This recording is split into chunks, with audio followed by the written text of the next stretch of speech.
नमस्कार दर्शक बंधु डिजिटल किचन ओडियार आ गोटे नुआ एवं फ्रेश वीडियो को आपण मानक स्वागत। आज वीडियो में प्रस्तुत करबा बाजार रे मिलुथिबा साधारण पाउरुटी रो सैंडविच। तो फ्रेंड्स ए वीडियोटी को शेष पर्यंत देखंतु। एही बाजार रे मिलुथिबा साधा पाउरुटी रो सैंडविच रो संपूर्ण प्रोसेस जानिया पई जदि आपण आगो को माध्यम ते इंटरेस्टिंग कुकिंग वीडियो देखिया पई चाहंती तेबे एबे ही हमर YouTube चैनल को सब्सक्राइब करनियंतु। तो चलंत आ देरी न करे आरंभ करबा आज रो इंटरेस्टिंग आ मजेदार वीडियो को। तो आसंतु देखिनबा संपूर्ण प्रोसेस को। ए सैंडविच प्रस्तुत करने प्रथम आम प्रस्तुत करना ए सैंडविच रो मिक्सचर।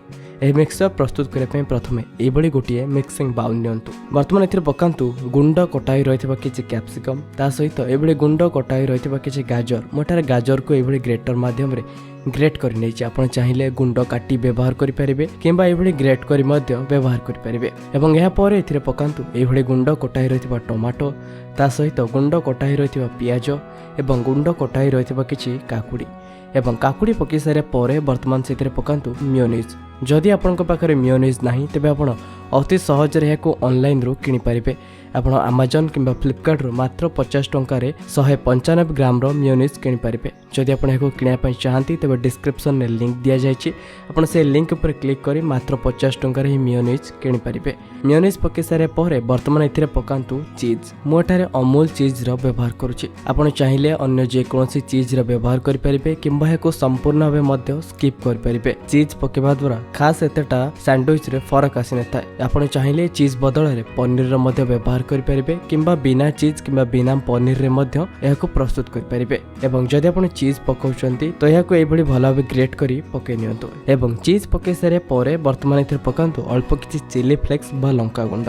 आपण चाहिले नॉर्मल लंका गुंड रो मध्य व्यवहार करि पारिबे। एवं या पर एथि पकांतु अल्प किछि लूण। मेयोनीज एवं चीज रे लूण रो अंश रहिते तेबे आपण एठारे बहुत कम लूण रो व्यवहार करंतु। जदि आपण चीज रो व्यवहार करूनांती तेबे आपण टिके अधिक लूण रो व्यवहार करंतु। पाखापाखि आपण एठारे आधा चमच लूण रो व्यवहार करंतु। एवं लूण पके सारे परे पुणी सब मिश्रण को बहुत भल भाबे मिक्स करनियंतु। एवं वर्तमान आपनकर ही मिश्रण बहुत भल भाबे मिक्स हो गला परे वर्तमान समय आसे पाउरुटी रो। मोठारे बाजार रे मिलथिबा साधारण पाउरुटी रो व्यवहार करूची। आपण चाहिले एठारे ब्राउन ब्रेड रो मध्य व्यवहार करि परिबे। एवं वर्तमान समय आसे पाउरुटी को सेकिबा बा टोस्ट करिया पई। तो वर्तमान प्रथम आपण गैस रो फ्लेम ऊपर रखंतु एभली गोटे तावा। एवं तावाटी भल भाबे गरम हो गला परे एवं वर्तमान ही पाउरुटी रे हल्का बटर बोली एहाको बहुत भल भाबे सेकि नियंतु। आपण चाहिले एथिरे बटर बोली व्यवहार करि परिबे किंबा तावा रे अल्प किछि तेल पके मध्य एहाको सेकि परिबे। एवं आपण चाहिले एहाको बिना तेल बिना बटर रे मध्य खाली सेकि परिबे। आम गोठारे पाउरुटी को केवल सेकिबार अछि एवं पाउरुटी को एभली हल्का सेकि नियंतु। एवं आपनकर पाउरुटी एभली हल्का सेकि हे गला परे वर्तमान ही पाउरुटी रे आपनकर ही मिक्सचर को भर्ती करि नियंतु। पाउरुटी रे एभली मिक्सचर को भर्ती कर सारिया परे पुणी ही पाउरुटी पर रखंतु आ गोटे पाउरुटी को। वर्तमान समय आसे एही पाउरुटी बा सैंडविच को सेकिया पई। एहाको सेकिया पई तावा रे नियंतु